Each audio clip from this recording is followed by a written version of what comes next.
বন্ধুরা, আপনার কি মনে আছে অপারেশন ট্রু প্রমিসের কথা?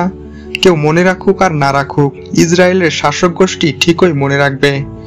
তারিখটি ছিল 14 এপ্রিল। ইতিহাসে প্রথমবারের মতো সরাসরি ইরানের মাটি থেকে শত শত মিসাইল একযোগে ছুটে গিয়েছিল দখলদার রাষ্ট্রটির দিকে। ইরানের সামরিক সক্ষমতা দেখে তাক লেগে গিয়েছিল সারা বিশ্বের। আবারও ঘটতে চলেছে এই ধরনের ঘটনা। অন্তত ইরানের মিসাইল বাহিনীর প্রধান আমির আলী হাজিজাদের কথাই তাই মনে হচ্ছে। তিনি হচ্ছেন সেই মানুষটি যাকে মনে করা হয় ইরানের সেই অবিস্মরণীয় অভিযানের পেছনের মূল কারিগর, যার নেতৃত্বে 300-এরও বেশি ড্রোন এবং মিসাইল ব্যবহার করে ইসরায়েলে সরাসরি হামলা চালায় ইরান। ইসরায়েল যদি লেবাননে আগ্রাসন চালায় তাহলে ইরান সর্বশক্তি নিয়ে পাশে থাকবে হিজবুল্লাহর। আর তখনই হতে পারে অপারেশন ট্রু প্রমিস ট্রু। আমির আলী হাজিজাদে তার কথায় তৈরি হয়েছে চাঞ্চল্য, কারণ আমির আলী এমন একজন মানুষ যিনি ইরানের শীর্ষ নেতৃত্বের অত্যন্ত কাছের।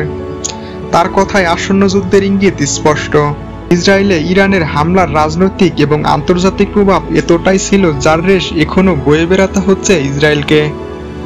ইসরায়েলের অর্থনীতিতেও পড়েছে এর প্রভাব, কারণ সে সময় ওই অঞ্চলের সম্ভাব্য আঞ্চলিক যুদ্ধের উস্কানি বিদেশি মুদ্রার দাম বৃদ্ধি পেয়েছিল।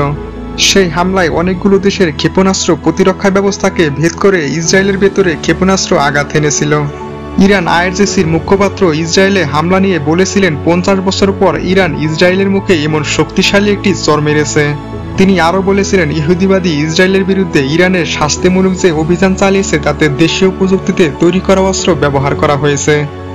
সামরিক বিশ্লেষকেরা মনে করেছেন অপারেশন ট্রু প্রমিস ট্রু হতে পারে আরও বিধ্বংসী, কারণ এই হামলা ইরানের মাটি নয়, এবার ব্যবহৃত হতে পারে ইসরায়েলের ঘরের কাছের সিরিয়া, লেবানন এবং ইরাকের মাটি।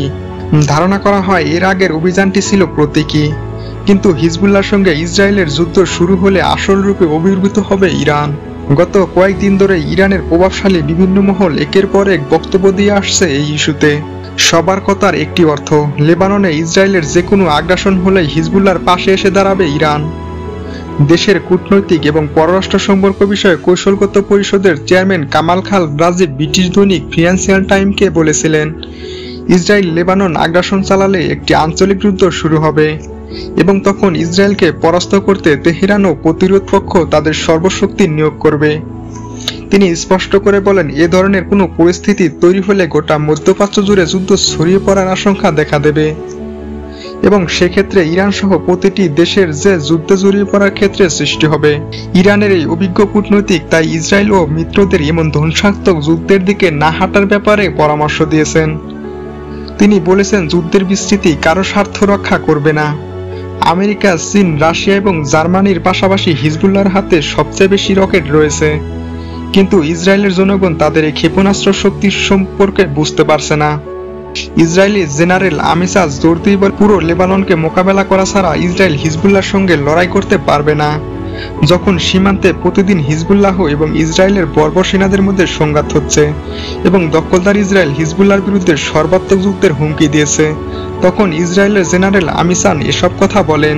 অন্যদিকে হিজবুল্লাহর কর্মকর্তারা বারবার বলেছেন তারা ইহুদিবাদীদের সঙ্গে সংঘাতে জড়াতে চান না, কিন্তু ইসরায়েল যদি যুদ্ধ শুরু করে তাহলে তা মোকাবেলার জন্য হিজবুল্লাহ প্রস্তুত রয়েছে। সম্প্রতি হিজবুল্লাহর মহাসচিব সাইয়েদ হাসান নাসরুল্লাহ বলেছেন, বর্বরের শক্তি যদি আগ্রাসন চালায় তাহলে ইসরায়েলের ভেতরে কোনো নিরাপদ স্থান থাকবে না। এছাড়া লেবাননের গ্র্যান্ড শিয়া মুফতি শেখ আহমদ কাবালান বলেছেন, হিজবুল্লাহর হাতে প্রচুর পরিমাণে বিভিন্ন ধরনের ক্ষেপণাস্ত্র রয়েছে এবং ইসরায়েল যুদ্ধ শুরু করলে প্রতিরোধ যোদ্ধারা ইসরায়েলকে লক্ষ্য করে অন্তত 5 লক্ষ ক্ষেপণাস্ত্র ছুড়বে। বন্ধুরা, ভিডিওটি কেমন লাগলো অবশ্যই তা কমেন্ট করে জানাবেন এবং ভিডিওটিতে একটি লাইক কমেন্ট দিয়ে আমাদের পাশেই থাকবেন। ধন্যবাদ।